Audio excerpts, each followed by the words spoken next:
चलो फ्रेंड्स, तो हम एक इंडिया चाइना रिलेशनशिप पे एक आर्टिकल पब्लिश हुआ द हिंदू में, उसको देख रहे हैं। तो इसमें कहा गया क्या है, क्या है पता है? जो दलाई लामा है वो अपना दलाई लामा अपना न्यू सक्सेसर को चुनने वाले हैं, जो कि वो 14th दलाई लामा होने वाला है। अब यहाँ पे एक लाइन है, the real geo political frontier between India and China lies not in the oceans but in the Himalayas and at its heart is not oil trade और वेपन्स बट फेथ। ठीक है, तो ये आंसर राइटिंग में use हो सकता है। अब यहाँ पे जो चाइना है, इंडिया अपना दलाई लामा जो इंडिया में जिन्होंने शरण ले रखी है इंडिया में दलाई लामा ने, वो अपना सक्सेसर चुनेंगे। साथ ही में जो चाइना के साइड है, चाइना ने इसका अपोज किया है और कहा है कि हम भी अपना एक सक्सेसर चुनेंगे। ठीक है, अब यहाँ पे जब चाइना ने तिब्बत को कब्जाया, तो जितनी ब्रिटिश मोनेस्ट्रीज हैं, Beijing has worked to dominate Tibetan religious life. It exiled or marginalized independent lamas, co-opted institutions, and most crucially claimed the sole right to approve reincarnations. In 2007, the Chinese government formally asserted that any living Buddha must be sanctioned by the state. ठीक है, अब जो China है completely एक database maintain करती है दलाई लामा, जो भी लामाज हैं उनका, उनको कंप्लीट मॉनिटर किया जाता है, मोनेस्ट्रीज को कंप्लीट मॉनिटर किया जाता है, बुद्धिस्ट डिप्लोमेसी कैंपेन चलाया जाता है। मतलब एक चाइना अपना एक सॉफ्ट पावर दिखाता है कि हम बुद्धिज़्म को मना मानते हैं। अब साथ ही में यहाँ पे जो इंडिया में जो होस्टिंग करे, hosting the Lama and the Tibetan exile government since 1959, India के moral cloud but little strategic advantage, जहाँ पे इंडिया का छोटा सा लिटिल स्ट्रेटेजिक एडवांटेज मिला हुआ है कि जो इंडिया में बुद्धिस्ट कम्युनिटी है, दलाई लामा है, वो इंडिया की सपोर्ट करते हैं। अब इंडिया इसी को अपना एडवांटेज लेके थोड़ा इन्फ्लुएंस बढ़ा रहा है अपना बुद्धिस्ट कम्युनिटी में। ठीक है, अब यहाँ पे क्या है, एज वन स्कॉलर सेड, ये अच्छी लाइन है, as one scholar puts it, India practises Buddhist diplomacy and China practises Buddhist statecraft. ठीक है, अब जो ऑफकोर्स 14 दलाई लामा होगा जो न्यू सक्सेसर चुना जाएगा। जो चाइना अपना तिब्बत में एक दलाई लामा चुनने वाला है, दलाई लामा चुनने वाला, उसको एक मेथड है गोल्डन अर्न, काफ़ी सेंचुरी ओल्ड मेथड है गोल्डन अर्न करके, उससे जो है नया दलाई लामा सिलेक्ट होगा।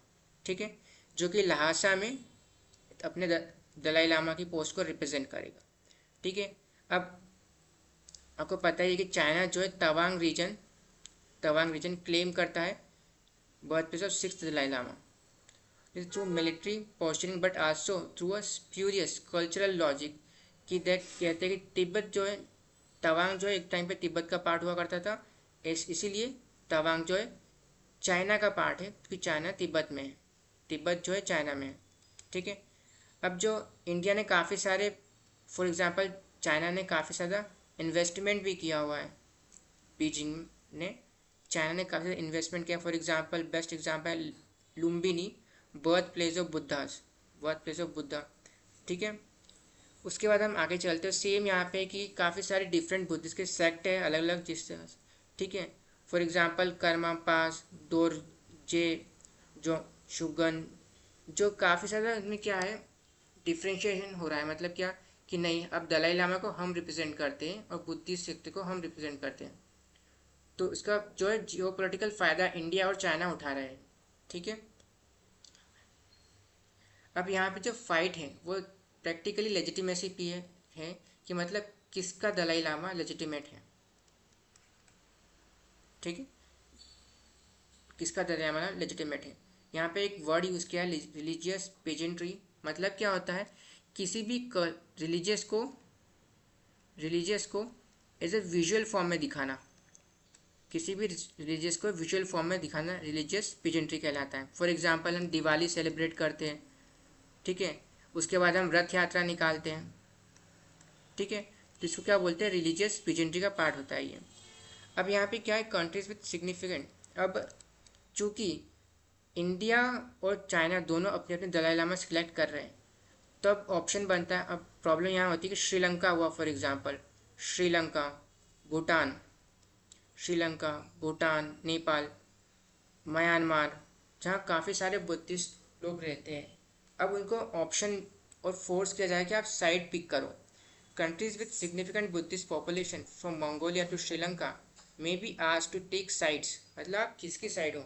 इंडिया दलाई लामा को आप मानोगे, इंडियन दलाई लामा को, या फिर चाइनीज दलाई लामा को? ठीक है। उसी के साथ यहाँ उसकी डेफिनेशन दे रखी है रिलीजियस पिजेंट्री की। ठीक है। अब यहाँ पे एक लास्ट कंक्लूजन है, तो इतना सा पढ़ लिया हमने। कंक्लूजन कोई से भी आंसर में जिसमें इंडिया चाइना फाइट में, दलाई लामा की फाइट में कुछ कंक्लूजन लिखना पड़े तो ये लिख सकते हो अच्छा सा। In this unfolding story the Himalayas are not a backwater, they are the stage, the monasteries in the clouds, the chanting monks, the adorned prayers wheels, they are not just the relics of bygone age, but instruments of power in new one. This is where China and India are already competing, not with missiles but with a spiritual succession crisis. And that is why, even as the world watches for signs of confrontation in the oceanic waters of the Indo-Pacific, the real front may lie higher, among the clouds and the cliffs, in the realm where the spiritual becomes geopolitical. The next great struggle between Asia's two giants would well be fought not with submarines and aircraft carriers, but with Threngas, जो prayers beats in Tibetan and reincarnation.